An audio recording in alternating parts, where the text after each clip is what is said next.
Kenali sinyal lapar dari ruhmu. Bismillahirrohmanirrohim. Alhamdulillahirobbil alamin, segala puji bagi Allah, Rabb sekalian alam, Maha Pengatur dengan sebaik-baik pengatur, hanya Dialah yang berhak membuat syariat bagi manusia. Sholawat berserta salam kita sampaikan kepada baginda Rasulullah Shallallahu Alaihi Wasallam, penyampai dan pelaksana syariat Islam. Manusia tercipta dari dua unsur, materi dan non-materi. Sehingga dalam kehidupan manusia selalu terjadi tarik-menarik dari dua unsur ini. Setiap unsur membutuhkan asupan makanan. Ketika Allah menyeru kaum muslimin untuk berjihad, respon dari sebagian orang merasa berat dan enggan. Beginilah bahasa yang digunakan Al-Quran dalam firman-Nya. Wahai orang-orang yang beriman, mengapa apabila dikatakan kepada kamu, berangkatlah untuk berperang di jalan Allah, kamu merasa berat dan ingin tinggal di tempatmu? Apakah kamu lebih menyenangi kehidupan di dunia daripada kehidupan di akhirat? Padahal kenikmatan hidup di dunia ini, dibandingkan dengan kehidupan di akhirat hanyalah sedikit.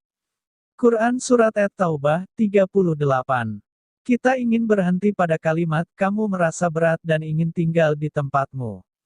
Seakan ketika kita diajak untuk melaksanakan perintah Allah, dan melakukan kebaikan, unsur jasad kita menolak, dan memberatkan tubuh kita di bumi. Seperti seseorang yang akan terbang lalu ditahan oleh beban besi yang berat sehingga ia tidak mampu untuk terbang dari bumi. Jasad dan ruh selalu dalam kondisi tarik-menarik. Jasad lebih senang untuk menetap di bumi dan menikmati kesenangan di atasnya. Karena memang jasad diciptakan dari bagian bumi. Sementara ruh ingin terbang naik menuju tempat aslinya di sisi Allah. Maka karena itulah selalu terjadi saling tarik-menarik antara dua unsur ini. Jasad ingin di bumi dan ruh ingin terbang ke tempat aslinya. Lalu bagaimana kita harus bersikap menghadapi dua unsur ini? Keduanya membutuhkan asupan yang seimbang. Jasad butuh makan, minum, tidur dan hal-hal lain untuk bertahan hidup. Dan ruh membutuhkan asupan ukhrawi berupa ibadah, zikir, keimanan dan lain sebagainya. Ketika kita merasa lelah, lapar dan dahaga, itu semua adalah sinyal tubuh kita sedang memerlukan asupannya. Begitu juga ketika jiwa kita merasa sedih, gelisah, jenuh atau merasa ketakutan tanpa sebab.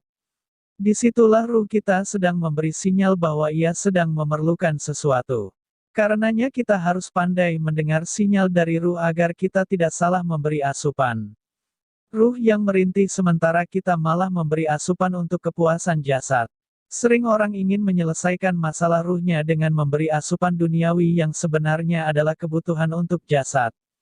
Ketika hidupnya sedih dan gelisah ia sibuk mencari restoran yang mewah atau tempat rekreasi yang indah seakan itu semua akan mengobati kegelisahannya.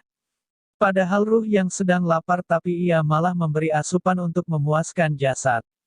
Disitulah ia salah mengenal sinyal ruh dan salah dalam memberi asupannya. Berikan asupan yang tepat untuk hati dan jiwamu. Karena ruh tidak akan pernah puas dengan makanan jasad.